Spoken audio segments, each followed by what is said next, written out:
राहुल गांधी ने Indian overseas Congress के कार्यक्रम में जो अमेरिका में हुआ था उसमें कुछ बातें कही थी। भारत में सहिष्णुता असहिष्णुता आरएसएस को लेकर आई थी कुछ बातें, और उसमें उन्होंने सिखों को टर्बन पहनकर यानी पगड़ी पहनकर और कड़ा पहनने के अधिकार को लेकर कुछ बातें कही थी कि वो चाहते हैं कि ऐसा हो। अब उस मसले पर भारतीय जनता पार्टी ने मुद्दा बना लिया और इसे सिखों के अपमान से जोड़ दिया और पूरे देश में आंदोलन भी हुए। उसके बाद जवाबी कार्रवाई कांग्रेस की तरफ भी हुई। लेकिन पहले तो अमेरिका में 3 दिन के बाद 5 दिन की पूरी चुप्पी और उनके प्रवास का कुछ पता न होने के बाद जब वो वापस लौटे उसके बाद भी राहुल गांधी चुपचाप बैठे रहे। लेकिन अब शनिवार को उन्होंने अपना वो क्लिप वीडियो जारी किया है जिसमें वो इस मुद्दे पर बात करते दिख रहे हैं। उन्होंने ट्वीट करके कहा है कि कैसे Bharatiya Janata party fake narrative propaganda फैलाती है, और ये सुनिए कि मैंने क्या कहा था। और उसमें वो जो क्या कह रहे हैं पहले जरा एक बार एक हिस्सा उसका सुन लीजिए। उन्होंने सिखों के बारे में कहा। First of all, you have to understand what the fight is about. Fight is not about politics. That is superficial. What is your name? Brother, here, with the turban? What is your name? Balinder Singh. The fight is about whether he, as a Sikh, is going to be allowed to wear his turban in India. Or he, as a Sikh, is going to be allowed to wear a kada in India. Or he, as a Sikh, is going to be able to go to a Gurdwara. That's what the fight is about. And not just for him, for all religions. तो सुना आपने, वो एक व्यक्ति को खड़ा कर रहे हैं और उस व्यक्ति से कह रहे हैं कि वो ये चाहते हैं कि आप भारत में भी पगड़ी पहनकर और कड़ा पहनकर घूम सकें। इस तरीके के भारत की वो परिकल्पना करते हैं। और इसके बाद मजे की बात यह है कि जिस व्यक्ति को उन्होंने खड़ा किया था बाद में उसका इंटरव्यू एक टीवी चैनल ने लिया, तो उसमें उन्होंने कहा कि उन्हें भारत में भी कभी भी पगड़ी पहनकर और कड़ा पहनकर जाने में दिक्कत नहीं, और उनकी पहचान ही यही है और दुनिया भर में उनकी पहचान इसी वजह से उनको मिली हुई है। तो उनके लिए कोई मुद्दा नहीं। और उन्होंने ये भी कहा कि वो नहीं जानते कि ये मुद्दा राहुल गांधी ने क्यों उठाया था।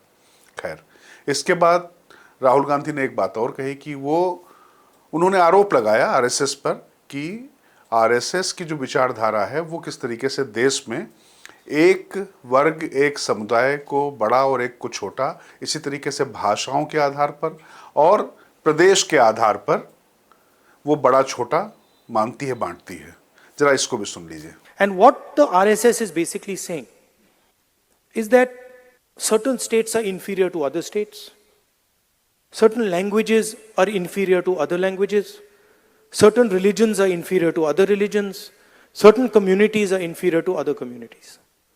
This is what the fight is about.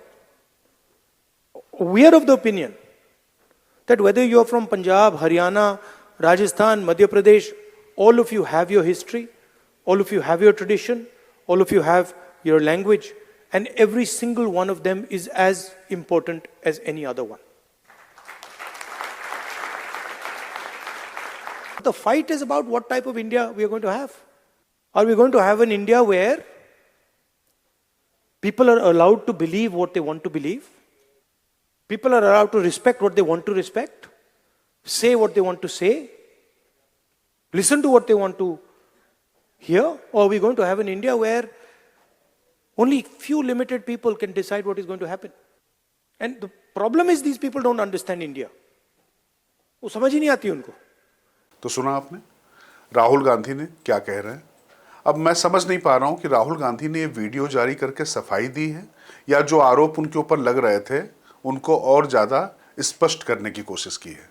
क्योंकि देखिए, भारत में कोई किसी भी धर्म का हो, किसी भी जाति का हो, किसी की कोई भी आस्था हो, उसको पूरी स्वतंत्रता है कि वो कैसे रहना चाहता है, क्या पहनना चाहता है। इसको लेकर कभी कोई दिक्कत नहीं हुई। हाँ, सिखों के खिलाफ एक ही बार इस तरीके का माहौल बना था कि उन्होंने अपने केश उनको कटवाने पड़े थे, उनको अपनी पहचान छिपानी पड़ी थी जब पूर्व प्रधानमंत्री इंदिरा गांधी, उनकी जो दादी थी, उनकी हत्या हुई थी। और उस हत्या के बाद जो पूरा कत्लेआम हुआ था पूरे देश में, सिखों का नरसंहार हुआ था, उस समय जरूर सिखों को अपनी पहचान छिपानी पड़ी थी। कड़ा से लेकर केश तक, कृपाण तक, हर चीज उनको छिपानी पड़ रही थी। इसके अलावा मुझे नहीं याद आता है कि भारत में कभी भी इस तरीके की परिस्थितियां बनी हों।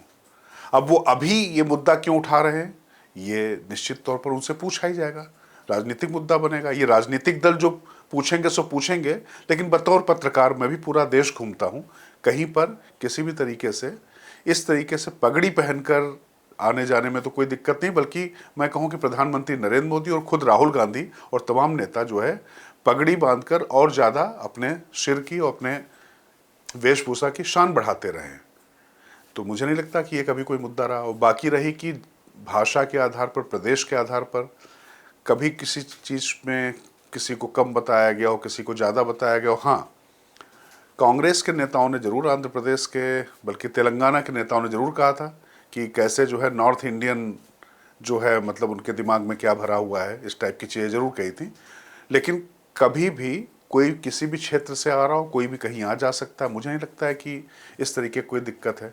तो ये जो जारी किया है बयान राहुल गांधी ने, इससे मैं नहीं समझ पा रहा हूँ कि राजनीतिक तौर पर वो सफाई जारी कर रहे हैं या जो उनके ऊपर आरोप लगे हैं उनको और पुष्ट कर रहे हैं।